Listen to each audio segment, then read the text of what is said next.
Ang paksa po natin ngayon mga kapatid ay may pamagat na ang wakas na may katagumpayan.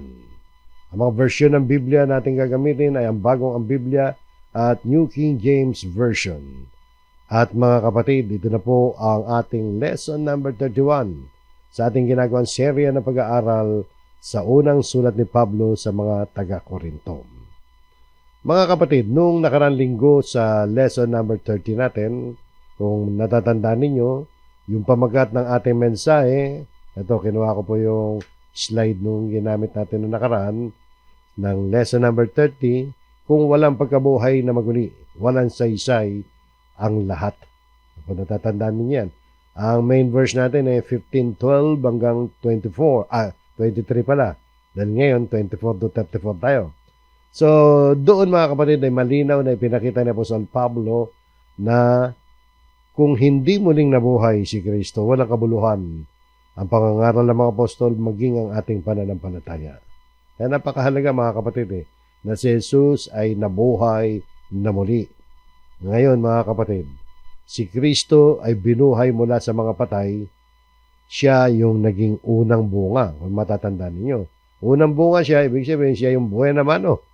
At tayo ngayon ang kasunod sa kanyang muling pagbabalik. Di ba? Kaya yung buhay na muling pagkabuhay ay isa sa mga major na doktrina ng isang mananampalataya kay Kristo. Hindi po pwedeng hindi mo paniwalaan yan na tayo ay mabubuhay na muli. Sapagkat pag hindi mo pinaniwalaan niya, ibig sabihin kulang ka sa impormasyon sa salita ng Diyos. No? At ngayon naman mga kapatid, sa lesson number 31 natin, itutuloy natin yung logika o yung lohika ni Apostol Pablo. Yung pangangatwiran niya na kung si Kristo ay tunay na nabuhay, ano ang susunod? Yan naman ang tatalakayan natin dito. Anong susunod? O pagkatapos niyan, ano ang kahantungan ng lahat? Ano ang wakas ng kasaysayan? Dito sa 1 Corinto 15:24 hanggang 34 ay makikita po natin ang tungkol sa kaharian ni Kristo na ibinigay sa kanya ng Ama at yung pagkatalo ng lahat ng mga kaaway, paglipol ng lahat ng mga kaaway ni Jesus at paglipol din doon sa isang kaaway na mabigat-bigat, tinatawag na kamatayan. At sa bandang huli mga kapatid ay makikita natin mga praktikal na epekto nito sa ating buhay. Paano ito nakaka-epekto sa buhay po natin? Alam niyo, may epekto sa buhay natin. Yung pananampalataya at aral tungkol sa tayo muling bubuhayin. Yung ating aralin mga kapatid ay hatiin lamang natin sa tatlong bahagi. Yung una, ang darating na wakas at ang paghahari ni Kristo. Verse 24, 25, 26, 27, 28. 5 mga talata yan, mga kapatid. At yung ikalawa ay, kung walang pagkabuhay, yung muling pagkabuhay, walang saysay ang paghahandog ng mga nabubuhay. Sabihin, lahat ng ginagawa natin, mga sakripisyo, walang saysay yan kung walang muling pagkabuhay. At sa huli, mga kapatid, yung application ng aral nito, yung mga praktikal na hamon, mamuhay ng may matuwid na pag-iisip. Yan ang inaasahan sa atin bilang mga mananampalataya na naniniwala na mayroong pagkabuhay na muli. So, umpisahan natin sa umpisa mga kapatid, ang darating na wakas at ang paghahari ni Kristo. Matapos ipakita ni Pablo ang pagkakasunod-sunod na muling pagkabuhay noong last lesson. Diba? Si Kristo muna, pagkatapos siya yung unang buhay. Pagkatapos, ang mga kay Kristo, kailan yan? Sa kanya muling pagbabalik. Yan yung, yung last verse natin noong nakaraan. Ngayon naman ay dadalhin tayo ni Apostol Pablo sa pinakadulo ng panahon. No? Ang wakas. Ito po sabi sa verse 24. Pagkatapos ay darating ang wakas kapag kanyang ibinigay ang kaharian sa Diyos Ama. Pagkatapos nalipulin niya ang lahat ng paghahari at lahat ng kapamahalaan at kapangyarihan. So matapos ipakita mga kapatid ni Pablo yung pagkakasunod-sunod na muling pagkabuhay. Kung natatandaan ninyo, yung last verse kanina, kanong last lesson natin, si Kristo muna, pagkatapos yung mga kay Kristo, mabubuhay na maguli. Kailan? Sa muling pagparito ng Panginoon. Sa second coming. Ngayon naman ay dinala tayo ni Pablo sa pinakadulo. Ito yung pinakadulo, wakas. Di ba? Sabi nga rito, pagkatapos ay darating ang wakas. So ito'y hindi simpleng katapusan lang ng mundo, kundi ito'y katuparan ng plano ng Diyos. Kasama yan sa programa ng Diyos na kaligtasan, na ito ang mga magaganap sa kawakasan. Yung wakas dito, mga kapatid, ay yung pagkatapos ng kasalukuyang kaayusan ng sanlibutan na ngayon ay nasa ilalim ng kasalanan at kamatayan. Magwawakas po lahat yan. Bukod sa bukod sa magwawakas, talagang gugunawin ng Diyos ang buong sanlibutan. Kaya nasabi rito, kapag kanyang ibinigay ang kaharian sa Diyos, ibig sabihin kapag ibinigay na ni Jesus ang kaharian sa Diyos. Sa kasalukuyan, yung kaharian ng Diyos ay nasa ilalim ng kapamahalan ni Kristo na ibinigay ng Ama. Kung natatandaan ninyo, bago siya umakyat sa langit, sa Mateo, sinabi niya na ang lahat ng kapamahalaan sa langit at sa lupa ay ibinigay na sa akin. Sa kasalukuyang panahon, gano'n ang sitwasyon. Pero darating pala yung panahon na ganito, mga kapatid. Kapag kanyang ibinigay ang kaharian sa Diyos, ibig sabihin darating yung panahon na ibibigay naman, parang ibabalik ng ating Panginoon Kristo sa Ama ang kaharian. Hindi bilang, hindi pinag-uusapan nito yung rango-rango na wala namang banggit, pero para sa iba, lumilitaw na mas mataas yung pagtingin nila sa Ama at sa Panginoon Kristo. Walang banggit na ganon. Ito yung kaayusan, mga kapatid. No? Hindi bilang pagkatalo ito ni Jesus, kundi bilang ganap na pagtagumpay. Kasama yan sa program ng Diyos. Hindi naman pinag-uusapan dito na sino ba ang mas dakila, yung Ama ba o yung anak. Pero sigurado tayo, mga kapatid, dito sa talatang ito, nakikita natin na iba yung Ama, iba yung anak. Di ba? Yung kapag kanyang ibinigay ang kaharian sa Diyos Ama, yung kanya dyan, ang Panginoon Kristo. Ang Panginoon Kristo, ibibigay, pabalik, lumalabas pabalik, di ba? Ang kaharian sa Diyos Ama. So magkaiba sila, mga kapatid. Pero hindi pinag-uusapan dito yung ranggo, Saka na yun, sa ibang topic marahil yun. Kailan magaganap yan, mga kapatid? Pagkatapos na lipulin niya ang lahat ng paghahari at lahat ng kapamahalaan at kapangyarihan.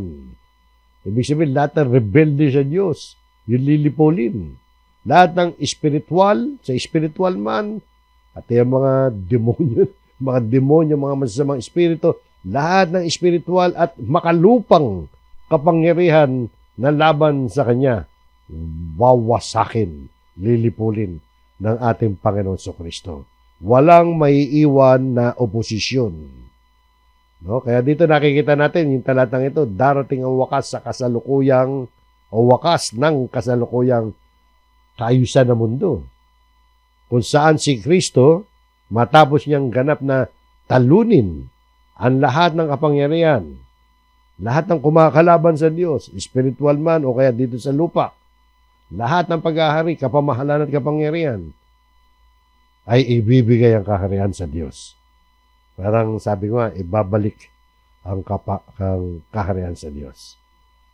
May katapusan ang lahat ng pag-ahari na laban sa Diyos. Yan nga, mga kapatid, nakita natin.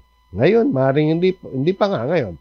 Pero pagdating ng panahon na yan, diyan matatapos ang lahat ng gawa ng kadiliman. Si Kristo magtatagumpay sa lahat ng kaaway. Sa lahat ng kaaway ng Diyos. Sa huli ang kaharian ay ganap na mapapasailalim sa Diyos Ama. Ito ay larawan ng ganap na tagumpay ng plano ng Diyos at ng pagpapanumbalik ng lubos na pag-ahari ng Diyos sa lahat. Paano mangyayari ito, mga kapatid? Bakit tiyak na mangyayari ito? Ipinaliwanag ni Pablo sa susunod na talata. Bakit ba mangyayari yan? Sapagkat, so ito yung dahilan. Sapagkat siya'y kailangan maghari hanggang sa mailagay niya ang lahat ng kanyang mga kaway sa ilalim ng kanyang paa. Sabi diyan, sapagkat siya'y kailangan maghari. Sino yung siya? Yan ang ating Panginoon Kristo. Ibig sabihin, si Kristo ay kailangan maghari. Hindi optional yan. Ika nga, tinakda ng Diyos yan. Ito ay kinakailangan maganap ayon sa plano ng Diyos. Yung pag-aari ni Kristo ay hindi pansamantala lamang. ito ay may purpose, mga kapatid. Yung ganap na pagsupil sa lahat ng mga kaaway. Kung titingnan nga natin, mga kapatid, silipin lang natin ng isang talata sa Revelation na may kaugnayan dyan sa paghahari ni Kristo at sa kanyang muling pagparito. Singit lang natin, babalik tayo dyan mamaya. Sa Apocalypse 26, ito yung mga dalawang huling kapitulo. Ito pataas na ito, 21. Last chapter na ng Revelation. Apocalypse 20, verse 6. Ito yung second coming na to, mga kapatid. Pagkatapos na ng digmaan sa Armageddon ito. Ito yung bahagi nun. No, after ng digmaan. Mapalad at banal ang may bahagi sa unang pagkabuhay na muli. Sa mga ito ay walang kapangyarihan ng ikalawang kamatayan. Ibig sabihin pag nasama ka dyan, hindi ka na iahagis sa dagat-dagat na kapoy. Wala na yung panganib nun. Kundi sila'y magiging mga pari ng Diyos at ni Kristo at maghaharing kasama niya sa loob ng 1,000 taon. Kung titingnan natin ang aral ni Apostol Pablo tungkol dyan, sa unang Thessalonica, nabanggit niya na sa muling pagbabalik ni Kristo, ang unang mabubuhay na maguli ay ang mga namatay kay Kristo. So ito yung yung mga panahon na yun. So sa muling pagparito ni Kristo sa lupa, kasama ang mga nakasama sa unang pagkabuhay na muli. Ibig sabihin, kung mananampalataya ka ngayon, kasama ka dyan. Maghahari tayo dito sa lupa ng 1,000 years. Pagkatapos ng 1,000 years dito sa lupa, ay gugunawin na ng Diyos ang buong sanlibutan pag itinuloy pa natin ang basa dyan. So, kukwento ko na lang sa'yo, haba tayo. So, pagkatapos ng 1,000 years dito sa lupa, gugunawin na ng Diyos ang buong sanlibutan at magaganap na ang last judgment, yung huling paghuhukom. Pero hindi na tayo kasama doon, mga kapatid. Sapagkat kung tayo nakasama rito, ay sa unang pagkabuhay na maguli, sabi nga dyan, mapalad Dahil sabi, walang kapangyarihan ng ikalawang kamatayan sa atin. Hindi na tayo kasama sa last judgment. Nabuhay na maguli na no? So, yun po, mga kapatid. Pagkatapos ito, ay pagkatapos ng kwentong yan, mga kapatid, o yung propesiyang yan, ay sa bagong langit at bagong lupa na. Babaguhin na yung daigdig. At doon ilalagay yung bayang banal. Mababasa natin, mga kapatid, ang detalye niyan sa Revelation chapter 20 hanggang 21. No? Ibig sabihin, kung may lesson na tayo dyan sa Revelation, inisa-isa natin yung mga talata na yan. Mula verse 1 hanggang sa dulo na Revelation, diniscuss na po natin yan noong panahon ng pandemic. So, yung video niya, nananatili pa rin. Maraming lesson mo yan. Kung gusto niyo ng link tungkol dyan, sabihin niyo lang, mag-message kayo at ibibigay po namin yung link ng pag-aaral sa Revelation. So, yung mga kapatid, balikan natin yung unang Korinto. So, yun yung hanggang mailagay niya ang lahat ng kanyang mga kaway sa ilalim ng kanyang paa. No? Larawan ito ng ganap na tagumpay, mga kapatid. Hindi kompromiso yan. Hindi tigil putukan yan o ceasefire. Kundi ganap na pagsuko yan ng lahat ng mga bagay o lahat ng mga kaaway ni Kristo. Ngayon, meron pang kasunod yan. May special mention, yung huling kaaway na lilipulin. Ano yung huling kaaway na lilipulin? Na ipupuksain ng Panginoon sa Kristo. Hindi gobyerno. Hindi rin si Satanas. Dahil si Satanas talagang ihahagis na sa dagat-dagat po yan. Hindi religious system. Hindi reliyon. Mas malalim pa rito. Tingnan nyo, yung huling kaaway. Ang huling kaaway na lilipulin ay ang kamatayan. Yung kamatayan, parang special mention siya rin Ito yung pinakamatinding kaaway ng tao Lahat tayo ay natatalo ng kamatayan. Pero sa bandang huli, mga kapatid, ang kamatayan ang matatalo. Yung kamatayan, kinatatakutan ng napakaraming mga tao, mawawala na yan. Dahil lilipulin yung kamatayan. Mawawala na ng kamatayan yan. Dahil sa pagkabuhay na maguli ni Kristo, ang kamatayan ay magkakaroon na ng takdang kawakasan. Yan ang ending ng kamatayan. After niyan, ano na, mga kapatid? Wala nang kamatayan.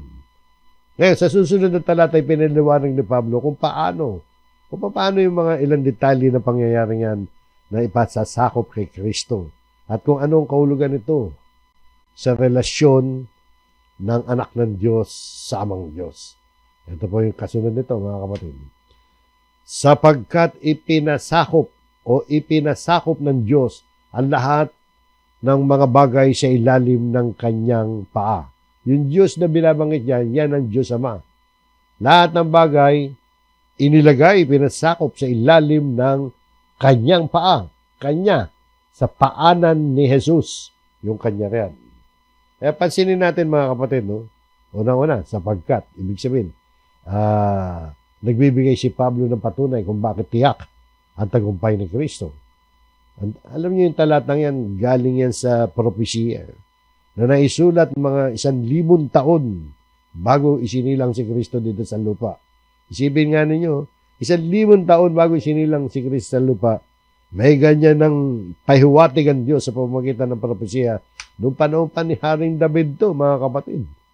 1,000 taon bago isinilang si Kristo, yung propesya hanggang doon sa dulo.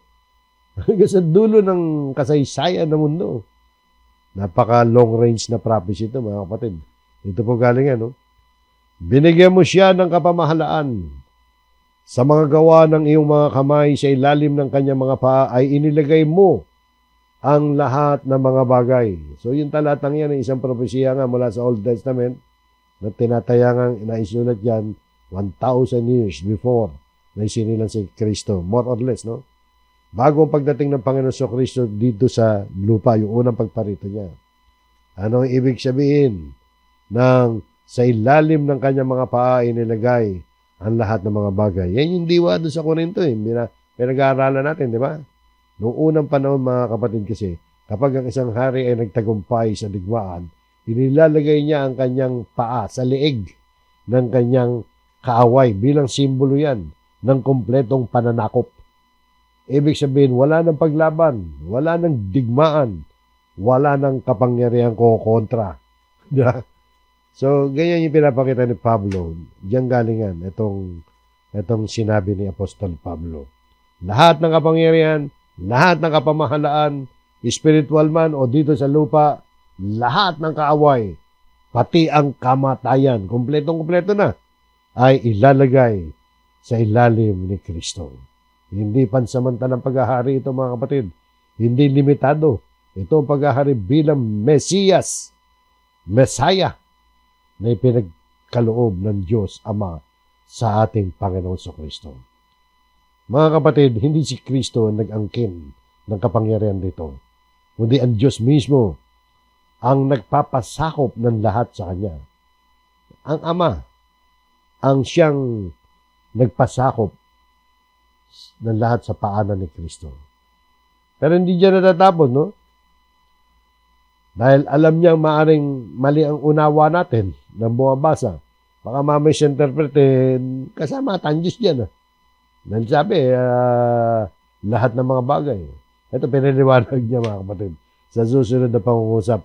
Subalit, sabi ni Pablo, kung sinasabi lahat ng bagay o lahat ng mga bagay ay ipinasakop, maliwanag na hindi siya kabilang na nagpasakop sa lahat ng mga bagay sa Kanya. So, hindi kabilang. Sino ba nagpasakop ng lahat ng mga bagay sa Kanya? Ang Amang Diyos. So, kapag sinabi lahat, sasakupin ni Kristo, hindi kasama yung Amang Diyos. Sapagkat ang Amang Diyos ang nag-utos, ang may will na sakupin lahat ni Kristo yan. So, nakita niyo, no? Pinapakita niyan, ang Diyos ang nagpasakop. Si Kristo ang pinagpasakupan. Parang ano na yan, in John 3:16, no? For God so loved the world that He gave His only begotten Son. So, sapagkat ganyan na lamang ang pag-ibig ng Diyos. Sino umibig? Yung Amang Diyos. Ano ginawa niya? Isinugo niya. Ibinigay niya ang kanyang bugtong na anak. Iba yung anak, iba yung ama. Pero dito nakita natin, siyempre, hindi kasama yung ama. No? So, tandaan nyo, hindi pinag-uusapan dito kung sino mas mataas. Ibang topic yun. At yun hindi naman ini-issue ni Pablo yun dito Pinakikita lang niya yung sequence ng event. Yung plano ng Diyos kung paano magaganap ang lahat ng mga bagay na yan sa huling araw. Kung paano ang kamatayan ay mawawala. Kaya mga kapatid, kung ang lahat ay nasa ilalim ng paa ni Kristo, kaya pa na mangyayari, no? Lahat, surrender kay Christ. Ngayon, hindi pa lahat eh. Hindi pa lahat. Pag may naghahari-harihan pa yung prinsipyo ng sanlibutan ito si Satanas eh. Naghahari pa rin yung mga masasamang tao. Maraming kasamaan pa rin, kadiliman sa sanlibutan. Subalit, mga kapatid, alam natin na salita ng Diyos ay matutupad sa ayot sa gusto natin. Magaganap yan. Pag naganap yan, mga kapatid, talagang sasakupin ang lahat ng Panginoon sa Kristo. Ngayon, yung katotohanan na yan, mga kapatid, ay dapat magkaroon ng epekto sa buhay po natin. No? Bakit kaya, mga kapatid? Kung ganyan naman ang mangyayari, magiging under pala lahat ni Kristo. Pati kamatayan, pupuksain niya. Bakit para bagang may ilan sa atin pa rin sa buhay nating ito na parang may mas makapangyarihan kaysa sa ating Panginoong Jesucristo at sa Amang Diyos. No? Ang ibig ko sabihin ay bakit pa tayo nakakaranas kuminsan ng takot? No? Bakit ang takot ay parang naghahari pa rin sa iba? Sa ibang mga mananampalataya ang tinutukoy ko. Dahil yun ang concern natin, yung mga mananampalataya. Bakit ang kasalanan ay parang dominante pa rin at kung minsan nadadali pa tayo? Tayo mga mananampalataya, sumasabit pa sa pagkakasala. Bakit ang problema ay tila mas malakas pa sa atin? Ang katotohanan, mga kapatid, nasa ilalim na ni Kristo ang maraming mga bagay, bagamat hindi pa kumpleto. Maaaring hindi pa ganap na nakikita sa kasalukuyan. Ngunit tiyak ang wakas, sigurado na magaganap yan. Dahil ang Diyos mismo ang nagpasakop ng lahat kay Kristo. Kung ang Diyos ang nagtakda nito, walang makapipigil. Kaya nakita natin mga kapatid, yung katotohanan yan ay dapat magpabago ng ating buhay.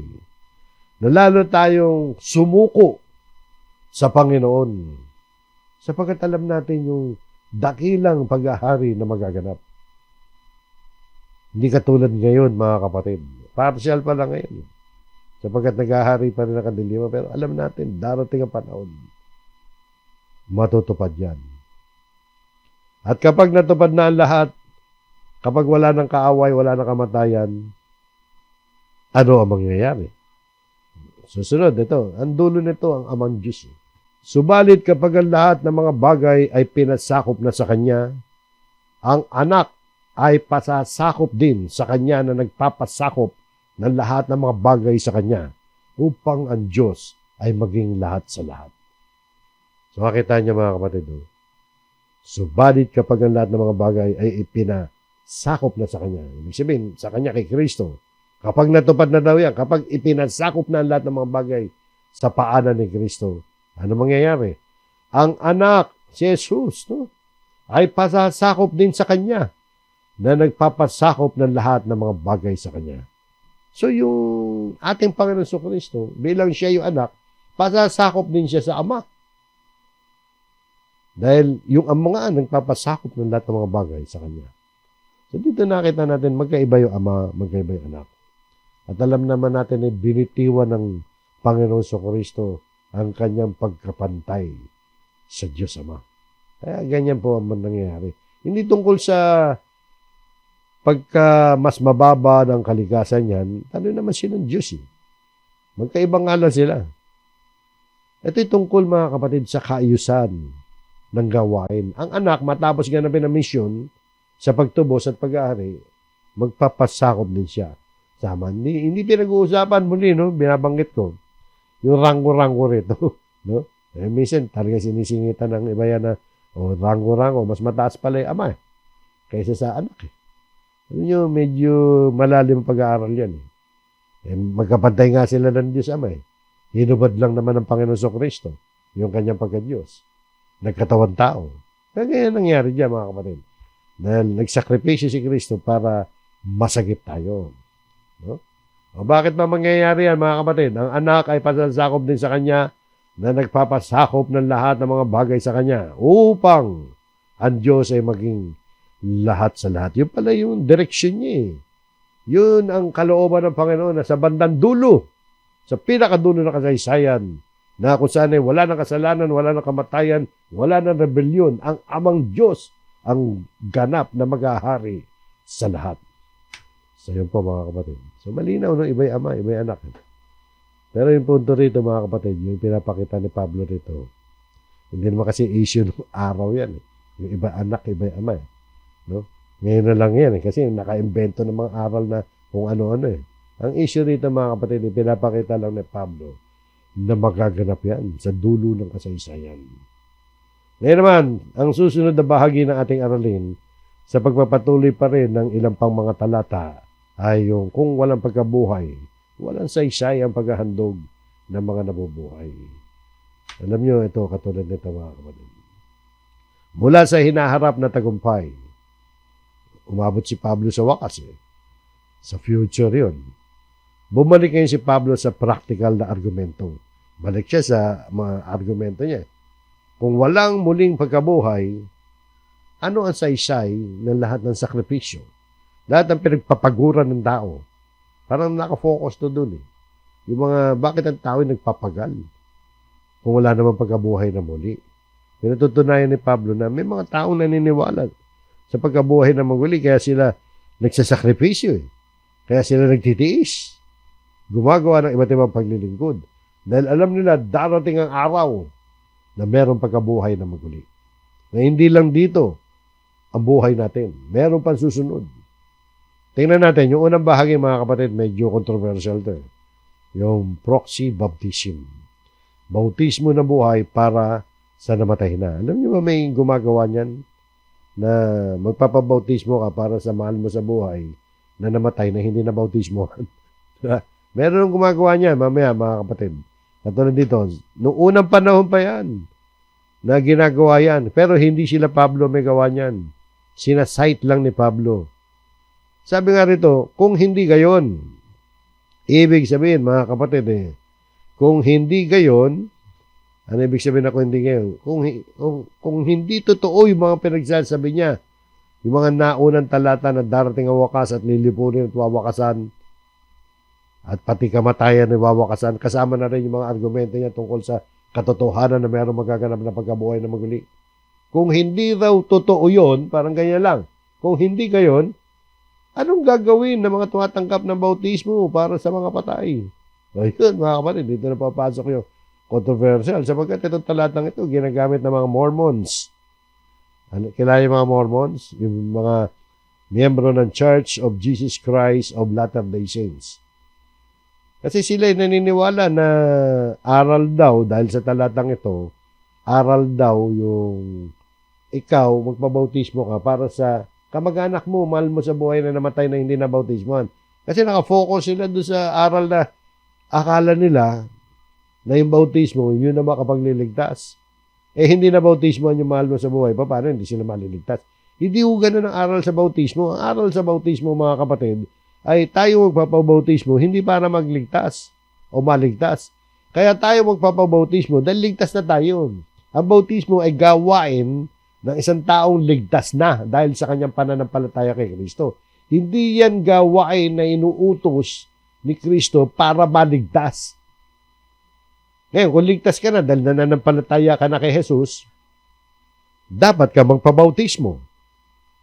Pero hindi para maligtas, kundi sumusunod ka kasi sa aral ni Kristo. At malalim kasi ang spiritual na kahulugan na kapag ikaw tumanggap ng bautismo, gaya ng sinasabi sa ibang mga talata ng Biblia na kapag yung mga nabautismo kay Kristo, nabautismo sa kanyang kamatayan. Nasama tayo na libing. Makapagbabagong buhay na tayo. So, yun yung bautismo. Ayun, ang tanong nga ni Pablo. Anong gagawin ng mga tumanggap ng bautismo para sa mga patay? Sila ba yan? Sila Pablo ba yan? Hindi. Tingnan nyo sa ilalim. Sabi ni Pablo, what will they do who are baptized for the dead? Isipin nga niyo, kaya sabi rito, what will they? Hindi naman sinabi ni Pablo na tayo eh. Hindi naman they.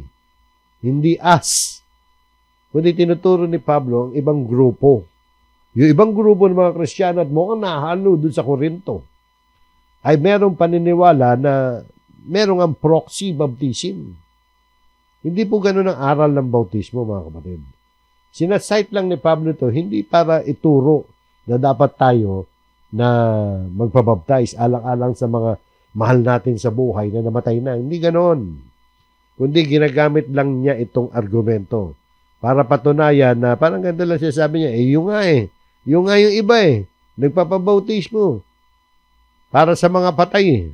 Ibig sabihin, naniniwala sila na may pagkabuhay na muli. Tinuturo lang niya. Tingnan pa natin. Kung ang mga patay ay hindi muling binubuhay, bakit pa sila? Kaya sila. Hindi niya sinabing tayo. Bakit pa sila binabautismohan para sa kanila? So nakita niya mga kapatid. Tandaan natin mabuti, no? Hindi aral ng Biblia na ang nabubuhay sa kasalukuyan ay magpabautismo alang-alang sa mga namatay na hindi nabautismohan. Mahalagang malaman natin na hindi ito itinuturo ni Pablo bilang aral. Yung bautismo, mga kapatid, ay para sa mga buhay at hindi para sa mga patay. Nalalaman natin ang bautismo, inutos yan ng Panginoon Jesucristo para ganapin ang mga mananampalataya. Ngayon, anong purpose ni Pablo? Bakit yung sinama yan, mga kapatid? Nabanggit lamang ni Pablo yan, yung tungkol sa mga ilan na nagpapabautismo alang-alang sa mga namatay na hindi pa nabautismohan bilang dagdag paliwanag na meron ang pagkabuhay na maguli. At ang ibang mga tao ay ginagawa ang proxy baptism dahil sila ay naniniwala na meron pagkabuhay na maguli. Yan mga kapatid ay isang halimbawa ng katotohanan na kung walang muling pagkabuhay, nakakulay dilaw sa taas, kung walang muling pagkabuhay, walang saysay. Yung paghahandog ng mga nabubuhay. Bagamat ang Diyos, mga kapatid, talagang walang saysay sa Kanya. Ang proxy baptism, sapagkat hindi yan ang aral ng bautismo. Pero yung mga nagsasagawa nito ay hindi nila gagawin ito kung alam nilang walang saysay yun. Para sa kanila, may saysay yun dahil sila man mismo ay naniniwala na may pagkabuhay na maguli ng mga patay. Parang nagpapatunay lamang si Pablo na hindi lang tayo naniniwala sa pagkabuhay na maguli. Pati yan, yung grupong yan. Di ba? Naniniwala sila sa pagkabuhay na maguli. Kaya ang susunod ay ang isa pang halimbawa. Dahil ang natin sa kulay dilaw, yung tawag natin dyan, subheading ng bahaging ito. Kung walang muling pagkabuhay, wala saysay ang paghahandog ng mga nabubuhay. O sila yan, nag-example. Negative example ni Pablo yan, yung may maling aral, ganyan yung paniniwala. Mali na nga aral niya, niwala pa sila sa ganun. Sila nga, naniniwala na may pagkabuhay na maguli. And dadako na siya sa example. Yung kanila naman. Sila Pablo, yung mga nagawa nilang sakripisyo at pagtitiis. Dahil sa paniniwala nila na sila'y mabubuhay na maguli. Ito, yung kasunod. Kung walang muling pagkabuhay, walang saysay ang paghahandog, ito yung mga pagtitiis ni Pablo. Verses 30. Nila Pablo, hindi na si Pablo, pati yung mga kasamaan niya. Tingnan yung mga kapatid, yung pagtitiis nila Pablo, dahil yan sa paniniwala nila na mayroong pagkabuhay na maguli. Hindi sila magtitiis kung alam nilang wala na. Bakit ka magtitiis kung alam mong wala na, pagkamatay mo, dead end na. Pero alam niyo ba, kaya nakapagtiis sila Pablo ng iba't ibang mga paghihirap sa buhay, alang-alang sa Ebanghelyo, alang-alang kay Kristo, dahil alam nila na mayroong pagkabuhay na maguli. Sabi nga rito, pisa natin, bakit ba nanganganib kami bawat oras? Mapanganib ang kalagayan nila Pablo. Yung buhay Kristiyano, hindi na sila Pablo. Yung buhay Kristiyano nung unang panahon, lalo na sa ilalim ng gobyerno ng Roma, talagang may kasamang panganib. Kung walang pagkabuhay, bakit itataya pa nila yung kanilang buhay sa panganib? Tuloy natin. Ako'y namamatay araw-araw. Mga kapatid, yun ay kasintiyak ng aking pagmamapuri sa inyo. Isang pagmamapuri na aking ginagawa kay Kristo, Jesus, na ating Panginoon. Dito mga kapatid ay hindi naman po literal na namamatay si Pablo araw-araw. Wala namang araw-araw namamatay. Di ba? Kundi isang paglalarawan ito na araw-araw ay nasa bingid siya ng kamatayan. Hindi ito drama. Ito'y realidad na naranasan ni Pablo sa kanyang paglilingkod. At kung titingnan natin sa susunod na talata, ito nga sabi niya, Kung bilang isang tao lamang ay lumaban ako sa mga mailap na hayop sa Epeso, ano ang aking mapapakinabang? Ibig sabihin, wala siyang mapapakinabang. Kung dahil lang sa tao, bilang tao lamang, o sa paraan ng tao lamang, lumaban siya sa mga maiilap na hayop sa Epeso, walang kapakinabangan yon. Lugi siya riyan. Yung nakipagbuno ka sa mga tao. Pero hindi po literal na violenteng pakikipagbuno to sa mga hayop, ha. Ito ay figurative rin. Yung mga hayop na tinutukoy dito, mga kapatid, yung mga hayop sa Epeso, yan yung mga bulaang mga leader doon sa Epeso. Mga bulaang mga leader ng mga Hudyo yan.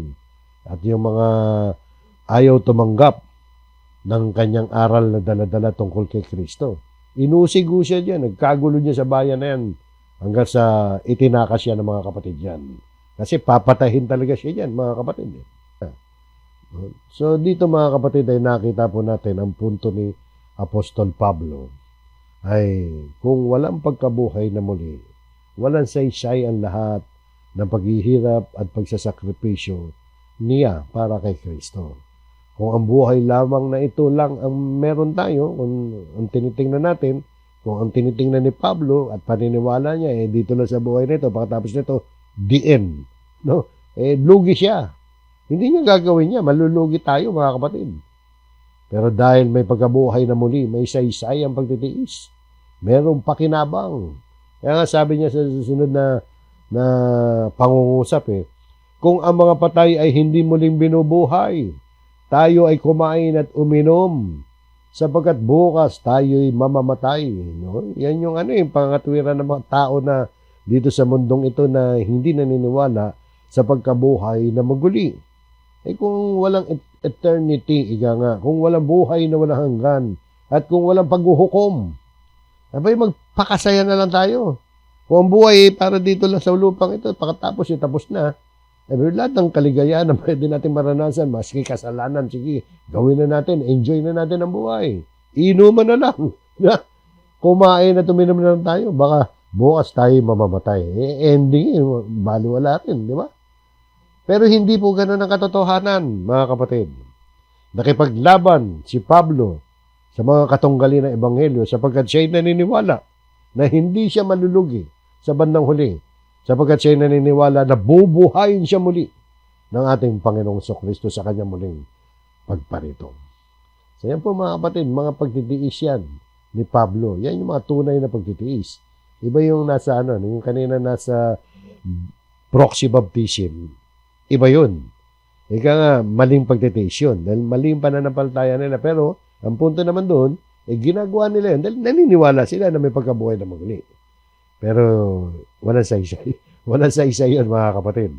Pero, ang punto lang naman doon, tungkol sa pagkabuhay na maguli, na paniniwala nila. So, yan. Kung walang muling pagkabuhay, walang saysay yung mga ginagawa ng mga tao na paghahandog sa Diyos. Paghahandog yan sa Diyos, mga kapatid. So, yan po, mga kapatid. So, ang susunod at huling bahagi ng ating pag-aaral ay ang praktikal na hamon. Dito ni Pablo na mamuhay tayo ng may matuwid na pag-iisip. Verse 33 and 34. So, mula sa doktrina, nagkaroon naman ng babala si Apostol Pablo dito. Warning ho ito no? Huwag kayong padaya.